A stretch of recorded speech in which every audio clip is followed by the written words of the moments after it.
आज हम कक्षा 12 का फिजिक्स में पहला चैप्टर पढ़ेंगे। इसके पहले वीडियो में और पिछले वीडियो में कुछ पढ़ चुके हैं।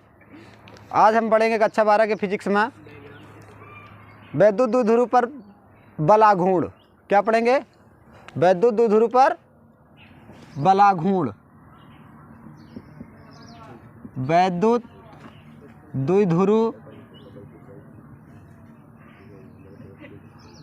द्विध्रुव पर बलाघूर्ण। बलाघूर्ण को टा से व्यक्त किया जाता है। किससे? टा से। ये टा है, इसको टा से व्यक्त किया जाता है। सपोज दैट ये कोई क्या है, एक समान विद्युत क्षेत्र है ई। ये क्या है? एक समान कोई विद्युत क्षेत्र है। इससे थीटा कोण पे वैद्युत द्विध्रुव कोई रखा है। सपोज ये प्लस क्यू आवेश और ये माइनस क्यू आवेश, थीटा कोण बनाते हुए। कैसा कोण? थीटा कोण बनाते हुए। तो इस पर एक बल ऊपर की ओर कार्य करेगा, वैद्युत द्विध्रुव के वैद्युत क्षेत्र की तीव्रता के कारण इधर करेगा ऊपर की ओर। चूँकि यह बराबर आप जानते हो क्यू ई होता है। हमने क्या बताया था आपको? यह बराबर क्यू ई।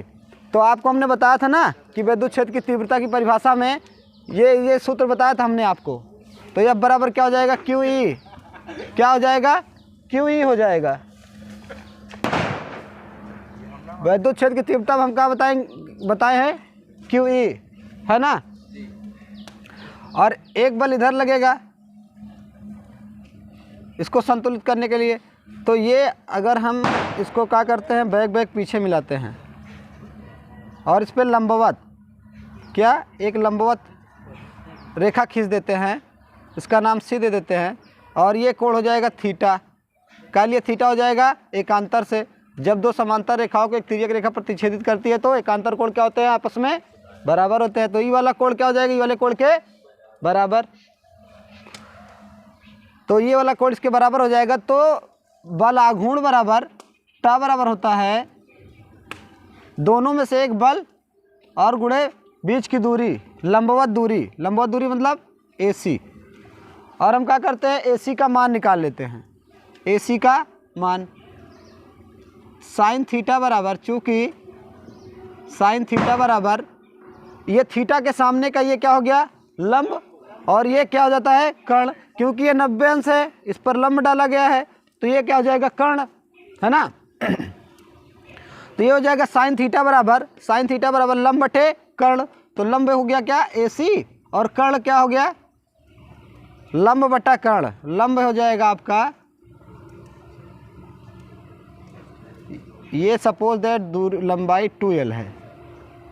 क्या है? 2L।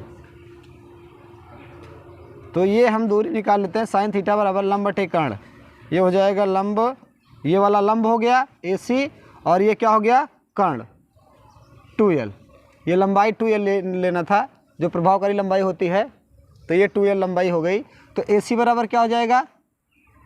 2L sine theta. क्या हो गया? 2L sine theta. तो इसमें देखते हैं हमने क्या बताया। एक क्या है? ये एक समान विद्युत क्षेत्र की है और इसमें क्या है? कोई वैद्युत द्विध्रुव रखा है जिस पर दो बल कार्य कर रहे हैं। और दोनों बलों में से एक बल का गुणनफल, उनके बीच की लंबवत दूरी के गुणनफल को ही क्या कहा जाता है? बलाघूर्ण। क्या कहा जाता है? बलाघूर्ण। या किसी भी वस्तु पर जब दो बल एक साथ कार्य करते हैं तो वही क्या कहलाता है? बलाघूर्ण। क्या कहलाता है? बलाघूर्ण। किसी भी वस्तु पर अगर एक बल दो बल एक साथ कार्य करते हैं तो क्या कहलाता है? बलाघूर्ण। क्या कहलाता है? बलाघूर्ण। तो टा बराबर हमने क्या बताया? F गुणे AC। तो F एक बल हो गया इस दोनों में से और क्या हो जाएगा? इसके लंबवत दूरी का मतलब AC हो गया लंबवत दूरी। तो AC बराबर क्या हो जाएगा? भाई साइन थीटा निकाल लेते हैं। साइन थीटा क्यों निकालते हैं? क्योंकि हमको लंब लाना था और कर्ण में लंब और कर्ण में संबंध, तो साइन थीटा बराबर क्या हो जाएगा, लंब बटे कर्ण। तो AC बराबर क्या हो जाएगा, 2l साइन थीटा। तो अब 2l साइन थीटा हो गया। अब इसका मान क्या करते हैं, इसी में भर देते हैं। तो टा बराबर F का मान क्या होता है ये बताए QE और 2l साइन थीटा। भाई AC का मान क्या है, 2l साइन थीटा है, तो AC का मान 2l साइन थीटा रख दिया और F का मान QE है तो QE रख दिया। टा बराबर हो जाएगा E into 2QL sine theta. और आपको हमने बताया है चूँकि 2QL बराबर P होता है, वैद्युत द्विध्रुव, तो टा बराबर हो जाएगा P साइन थीटा। क्या हो जाता है, P साइन थीटा। ये क्या हो गया, टा बराबर मतलब बल आघूर्ण बराबर P साइन थीटा हो गया। अब इसका मात्रक देख लेते हैं। मात्रक, इसका मात्रक क्या हो जाएगा, देखो वैद्युत द्विध्रुव का होता है, वैद्युत द्विध्रुव का होता है कूलाम मीटर। क्या होता है, कूलाम मीटर। और वैद्युत क्षेत्र की तीव्रता का क्या होता है, न्यूटन प्रति कूलाम।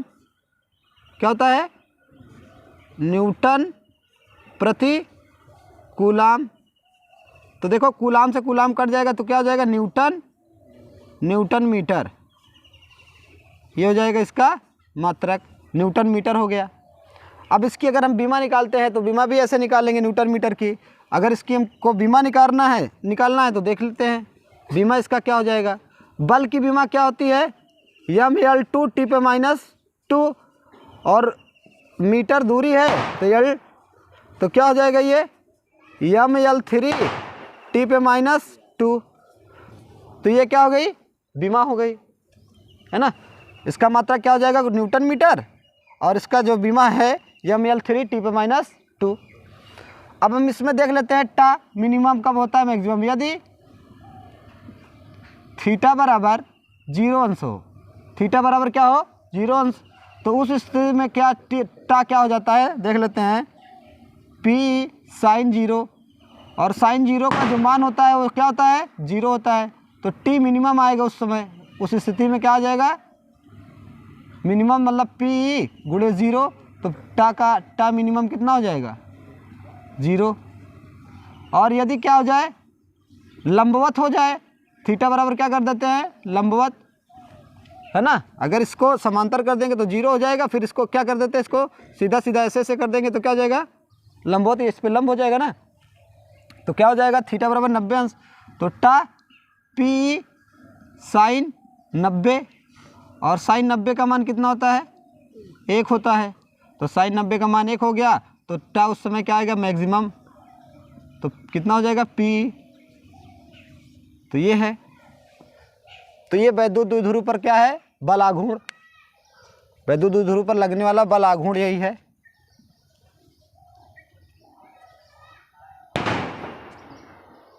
वैद्युत द्विध्रुव पर बल आघूर्ण हो गया। तो हमने क्या बताया, एक समान विद्युत क्षेत्र में यदि कोई वैद्युत द्विध्रुव रखा है जिस पर एक बल F इधर काम कर रहा है, एक बल इधर कार्य कर रहा है। जब किसी वस्तु पर दो बल युग्म कार्य करते हैं, मतलब दो बल कार्य करते हैं, तो वही क्या कहलाता है, बल आघूर्ण। वही बल आघूर्ण कहलाता है। तो हमने क्या बताया, एक बल भाई यहाँ कार्य कर रहा था, तो हमने क्या बताया, दोनों जो बल आघूर्ण होता है दोनों में से एक बल और लंबवत दूरी के गुणनफल के बराबर होता है। तो टा बराबर F इंटू AC कर दिया हमने। तो यहाँ से हम AC का मान निकाल लेते हैं, तो साइन थीटा ले लेते हैं। साइन थीटा बराबर AC लंब बटा कर्ण हो जाएगा, तो AC/2l हो गया। तो AC बराबर 2l साइन थीटा हो गया। तो यहाँ पे हम क्या कर देते हैं, सब मान को भर देते हैं। F का मान QE है और AC का मान 2l साइन थीटा है, तो ये भर दिया हमने। तो इसको भर दिया तो सॉल्व किया, ये आ गया। मात्रक इसका देख लेते हैं, न्यूटन मीटर, बीमा ये हो गई। और बाकी हम थीटा बराबर 0 अंश ले लिए हैं, एक बार समांतर रख लिया, एक बार लंबवत देख लेते हैं। इस स्थिति में किस स्थिति में अधिक होता है, किस स्थिति में सबसे कम होता है। तो ये हो गया आपका वैद्युत द्विध्रुव पर बल आघूर्ण। अब इसको हम देख लेते हैं कि डी थीटा कोण घुमाने पर किया गया कार्य हम देख लेते हैं। वैद्युत किया गया कार्य, ये सब ऐसे ही रहेगा, चित्र तो यही रहेगा भाई, सिर्फ क्या थीटा कोण घुमाने में किया गया कार्य।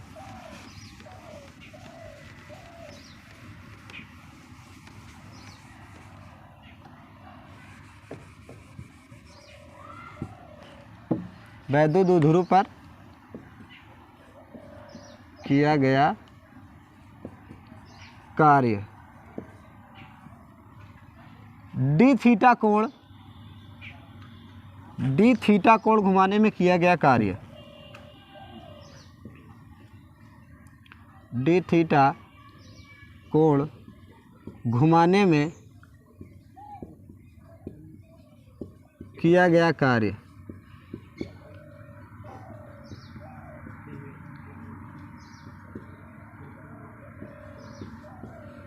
तो देख लेते हैं, डी थीटा है तो डी ओमेगा कार्य करना पड़ेगा, छोटा कार्य है तो टा इंटू डी थीटा हो गया, टा इंटू डी थीटा। और हम क्या करते हैं, थीटा कोण घुमाने में किया गया कार्य, थीटा कोण घुमाने में किया गया कार्य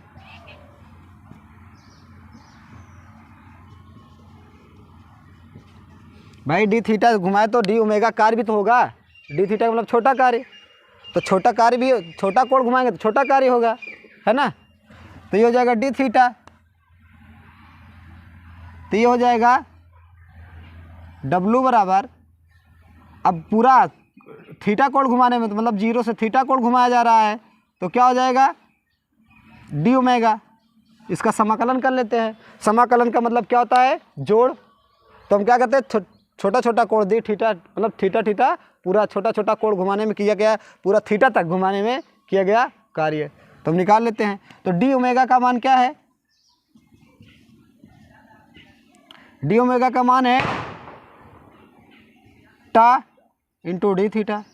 और अभी हमने बताया आपको कि टा बराबर क्या होता है 0 टू थीटा, पी साइन थीटा होता है ना डी थीटा, है ना। ऐसे छोटा छोटा छोटा छोटा इसको पूरा घुमाने में किया गया कार्य ये निकालना है हमको। अब हम क्या कर देते हैं, जिसमें थीटा लगा रहता है उसका क्या किया जाता है, उसी का समाकलन किया जाता है, बाकी सब क्या हो जाता है कांस्टेंट माना जाता है। तो क्या हो जाएगा, इसको हम कांस्टेंट वाले को बाहर निकाल लेते हैं पी, और ये क्या हो जाएगा 0 टू थीटा साइन थीटा, ये हो गया का साइन थीटा डब्लू बराबर। तो ये हो जाएगा साइन थीटा का समाकलन होता है ऋण कास, क्या होता है ऋण कास 0 टू थीटा। तो हम क्या कर देते हैं, इसका मान यही भर देते हैं, वो अपर लिमिट है ये लोअर लिमिट, अपर लिमिट और लोअर लिमिट हम भर देते हैं इसी में। तो ये हो जाएगा माइनस कास थीटा, और इसको घटा के रखा जाता है तो माइनस ये वाला एक माइनस माइनस माइनस क्या हो जाएगा प्लस कास 0 अंश।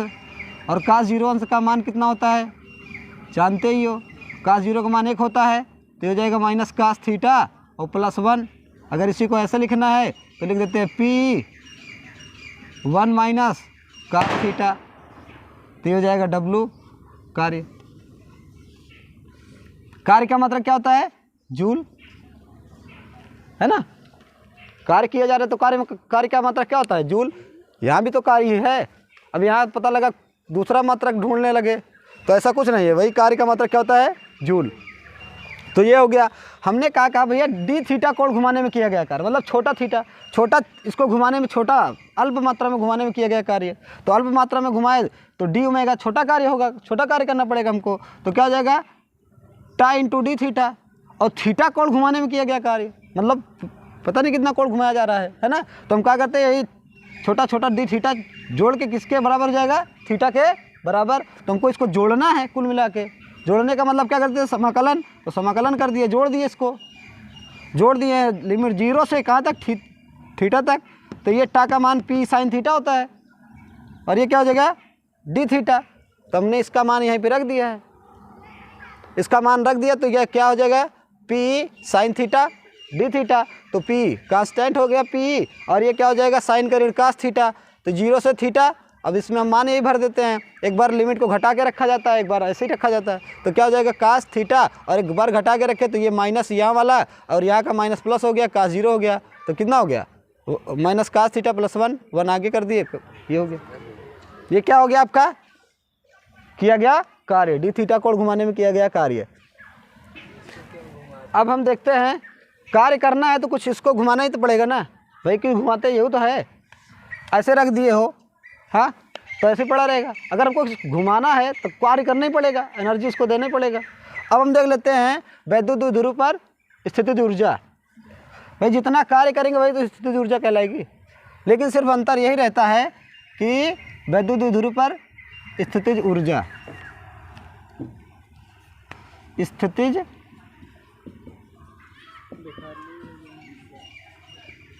ऊर्जा, स्थितिज ऊर्जा देख लेते हैं। यहाँ डी थीटा कोण घुमाने में किया गया कार्य, तो यही जो यहाँ तक तो यही रहेगा, डी थीटा कोण घुमाने में किया गया कार्य। भाई जो हमारे पास एनर्जी रहेगी उसी से उतने तो कार्य करेंगे, जितना कार्य करेंगे वही तो स्थितिज ऊर्जा है। जो हमारे पास एनर्जी रहेगी उतने तो कार्य करेंगे, है ना। तो डी थीटा कोण घुमाने में किया गया कार्य या डी थीटा कोण घुमाने में स्थितिज ऊर्जा, तो ये डी ओमेगा हो गया, सब यही रहेगा। बस यहाँ से क्या हो जाएगा, यही चीज़ चेंज रहेगा, ये रहेगा आपका π/2 से थीटा। कहाँ से, π/2 से थीटा कोण से थीटा, π/2 से थीटा, तो π/2 से थीटा घुमा देते हैं,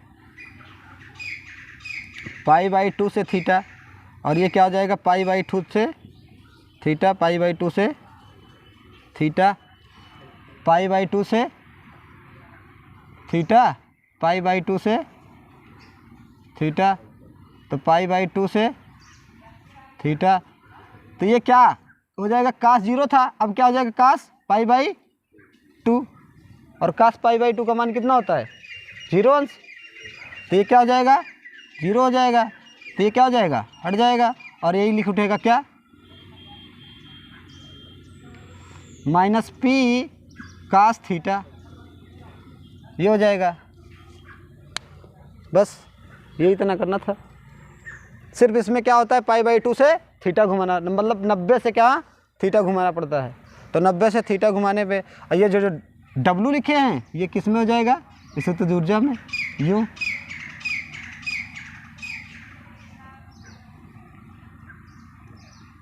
बाकी सब चीज़ें वही रहेंगी, घुमाने में किया गया कार्य, और यहाँ से स्थितिज ऊर्जा हो जाती है। ये W अगर हटा देंगे तो क्या हो जाएगा, स्थितिज ऊर्जा में ट्रांसफ़र हो जाएगा कि π/2 से थीटा कोण घुमाने में स्थितिज ऊर्जा, ये किया गया कार्य, तो स्थितिज ऊर्जा यहाँ हो जाएगी। बस स्थितिज ऊर्जा यूँ हो जाएगा, यही बस हो गया, है नहीं कुछ इसमें, वही चीज़ फिर है, सिर्फ यहाँ π/2 से थीटा कोण घुमाने में, तो π/2 से थीटा घुमाए हैं तो -p cos थीटा हो गया है, तो ये क्या हो जाएगी स्थितिज ऊर्जा। थीटा कोण घुमाने में जो हमारे पास एनर्जी रहेगी वही एनर्जी किस में ट्रांसफ़र हो जाएगी, वही कार्य करने में, है ना। तो उसको W को ही क्या करते हैं, U कहते हैं, तो यही क्या हो जाती है स्थितिज ऊर्जा। और ये चित्र तीनों में मिटाना नहीं है, तीनों में बार बार लिखना पड़ेगा आपको, है ना, टा की गणना करने में, किए गए कार्य की गणना करने में, और स्थितिज ऊर्जा में। तो ये तीनों एक ही जो है, एक ही के चित्र हैं, ऐसा नहीं कि आपको बार बार जो है अलग अलग करना पड़ेगा। तो ये हो गया आपका क्या, वैद्युत द्विध्रुव पर स्थितिज ऊर्जा।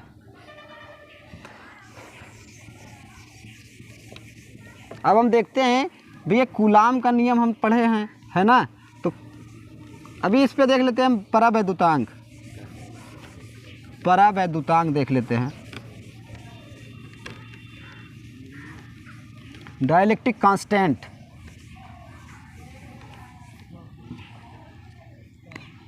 परावैद्युतांक, परावैद्युतांक इसको के से व्यक्त करते हैं, किससे, के से व्यक्त करते हैं, परावैद्युतांक को के से व्यक्त करते हैं। तो हम देख लेते हैं परावैद्युतांक किसको कहते हैं, निर्वात या वायु में, किसमें, निर्वात या वायु, ये निर्वात या वायु के लिए है। मान लो निर्वात या वायु में कोई दो आवेश रखे हैं Q1 या Q2 और उनके बीच लगने वाला जो बल है F1 है, Q1 Q2 upon R square. ये हो गया निर्वात या वायु में। और यदि हम मान लो उसको जल में डाल देते हैं किसी माध्यम के लिए, किसके लिए, किसी माध्यम के लिए हम देख लेते हैं। तो माध्यम के लिए मान लेते हैं F2 बल लग रहा है 1/4 pi epsilon not Q1 into Q2 upon R square. और यहीं पे क्या कर देते हैं, डाइलेक्ट्रिक स्थिरांक मतलब परावैद्युतांक लगा देते हैं K। और ये समीकरण 1 हो गया और ये क्या हो गया, समीकरण 2। हम क्या करते हैं, समीकरण 1 में समीकरण 2 को डिवाइड कर देते हैं। समीकरण 1 डिवाइड 2 से, अगर हम समीकरण 1 में 2 से भाग कर देंगे तो F1 अपान F2 हो जाएगा। और बराबर देखो सारी चीज़ें क्या हो जाएंगी, कैंसिल हो जाएंगी। देखो सब कुछ सेम टू सेम है और ये ऊपर चला जाएगा, क्या हो जाएगा K। अगर नहीं समझ में आ रहा है तो इधर करके देख लेते हैं। F1 upon F2 is equal to 1/4 pi epsilon not Q1 Q2 upon R square, फिर इसके पूरे के बराबर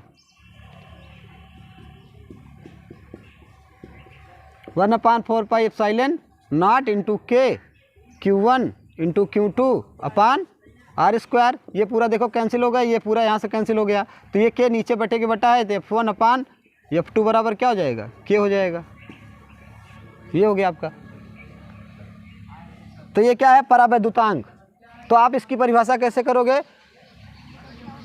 निर्वात या वायु में, कहाँ, निर्वात या वायु में लगने वाले दो बिंदु आवेशों के बीच लगने वाला बल, निर्वात या वायु में दो बिंदु आवेशों के बीच लगने वाला बल तथा उन्हीं दोनों आवेशों के बीच किसी माध्यम में लगने वाले बल का अनुपात ही परावैद्युतांक कहलाता है। ये हो गया परावैद्युतांक की परिभाषा। परावैद्युतांक की परिभाषा क्या होती है, निर्वात या वायु में, निर्वात या वायु में दो बिंदु आवेशों के बीच लगने वाला वैद्युत बल तथा उन्हीं दोनों आवेशों के बीच किसी माध्यम में लगने वाला वैद्युत बल का अनुपात ही क्या कहलाता है, परावैद्युतांक। इसे कैसे व्यक्त करते हैं। ये हो गया आपका परावैद्युतांक की परिभाषा। और क्या हो गया, परावैद्युतांक को निगमन करना। अब हम देख लेते हैं एप्सिलॉन नॉट। भाई परावैद्युतांक देख लेते हैं तो यही देख लेते हैं निर्वात की विद्युतशीलता। इसका कोई मात्रक नहीं होगा क्योंकि न्यूटन से न्यूटन कैंसिल हो जाएगा, ये क्या हो जाएगा, विमाहीन हो जाएगा, है ना। अब हम देख लेते हैं निर्वात की विद्युतशीलता। निर्वात की विद्युतशीलता को एप्सिलॉन नॉट से व्यक्त करते हैं। निर्वात की विद्युतशीलता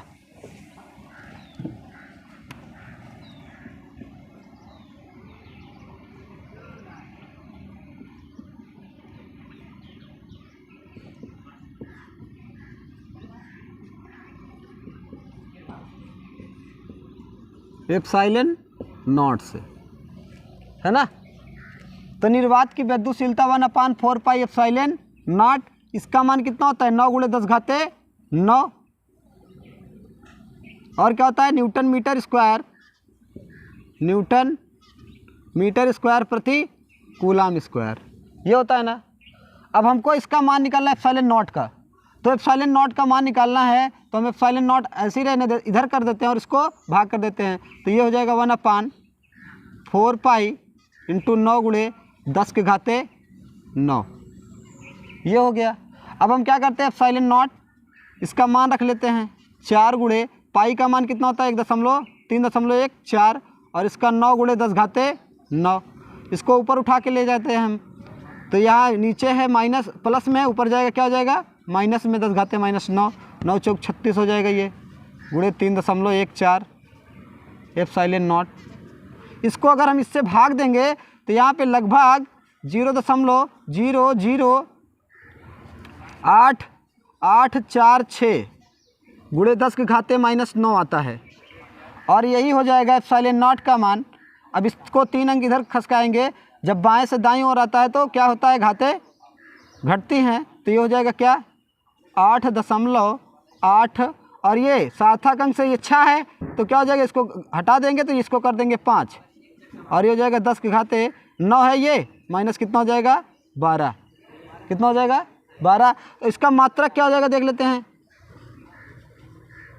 मात्रक देखो इधर क्या है, न्यूटन मीटर प्रति कूलाम स्क्वायर, अगर हम इसको इधर किए हैं तो ये इधर हो जाएगा, तो क्या हो जाएगा मात्रक कूलाम स्क्वायर बटे newton metre square, newton metre square.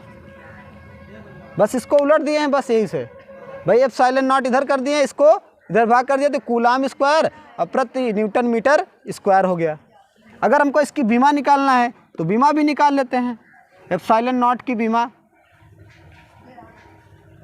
अगर इसकी हमको बीमा निकालना है तो कूलाम का क्या होता है 80, स्क्वायर लगाए तो स्क्वायर लगा देते हैं, न्यूटन का ml 2t पे -2, बल का मात्रक न्यूटन होता है, और ये हो गया मीटर स्क्वायर L2 का स्क्वायर। तो इसको थोड़ा सा सॉल्व कर लेते हैं, तो ये ऊपर ये हो जाएगा m-1 और ये 2 2 4 ऊपर जाएगा -4 हो जाएगा, और ये हो जाएगा ऊपर जाएगा तो ये हो जाएगा a स्क्वायर t स्क्वायर हो जाएगा ये, और माइनस हो जाएगा तो t की पावर 4 हो जाएगा, और क्या हो जाएगा a स्क्वायर। ये क्या हो जाएगी एप्सिलॉन नॉट की बीमा हो जाएगी। बच्चों को मात्रक जो है बहुत सताते हैं, उनको मात्रक ही नहीं याद रहता कि एप्सिलॉन नॉट का मात्रक क्या होगा, इसका क्या मात्रक होगा। तो ये है निर्वात की विद्युतशीलता का मान, और क्या हो गया इसका मात्रक और बीमा देख लिए हम। तो ये यहाँ तक कूलाम का नियम है ना। अब कूलाम के नियम का हम अनुप्रयोग देख लेते हैं कि कूलाम का नियम, भाई इतना पढ़ते हैं कूलाम का नियम, उसका उपयोग कहाँ होता है, इतना पढ़ते तो हैं कूलाम का नियम, या उसकी सीमाएं क्या है, कहाँ लगेगा कहाँ नहीं लगेगा। तो हम देख लेते हैं कूलाम के नियम की सीमाएं या कूलाम का उपयोग देख लेते हैं कूलाम के नियम का।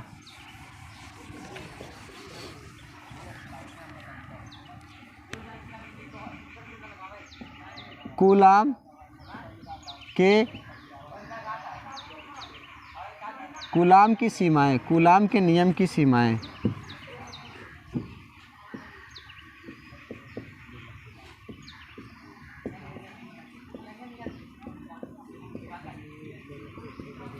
हमने आपको पहले बताया इसमें कि दोनों आवेश क्या होना चाहिए, बिंदु आवेश। आवेश कैसे होने चाहिए, बिंदु आवेश, ऐसा नहीं कि बहुत बड़ा बड़ा हो, बिंदु आवेश होना चाहिए। और इनके बीच की दूरी 10⁻⁻15 मीटर से कम ना हो, 10⁻⁻15 मीटर से कम ना हो, मतलब नाभिकीय परमाणुवीय दूरी से कम ना हो, है ना। तीसरा निर्वात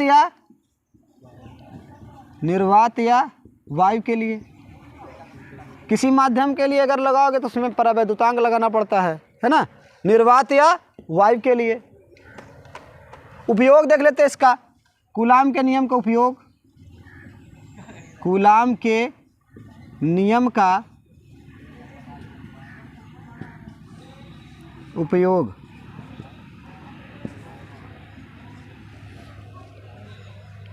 ये बहुत अधिक दूरियों तक क्या करता है, कार्य करता है, बहुत अधिक दूरियों के बीच भी कार्य करता है। तो यही कारण होता है कि इलेक्ट्रॉन जो होता है परमाणु के चारों ओर एक वृत्तीय कक्षाओं में गति करता है। परमाणु जो इलेक्ट्रॉन जो गति करता है परमाणु के चारों ओर, किसके कारण, कूलाम के नियम के अनुसार। परमाणु के चारों ओर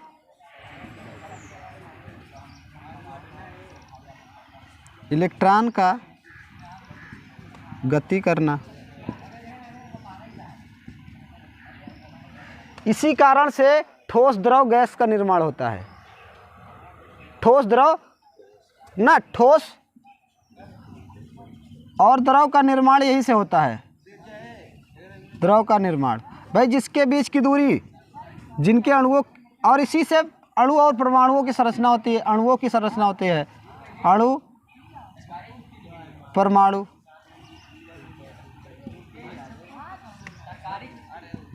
संरचना होती है, यही कारण से। ठोस द्रव का मतलब क्या हो गया, जिसके परमाणु पास पास रहेंगे, जितना भाई जितना अधिक बंध बनेगा तो वो क्या हो जाएगा, ठोस हो जाएगा, जितना कम बंध रहेगा क्या हो जाएगा, द्रव हो जाएगा। और यही अणु परमाणु, परमाणुओं की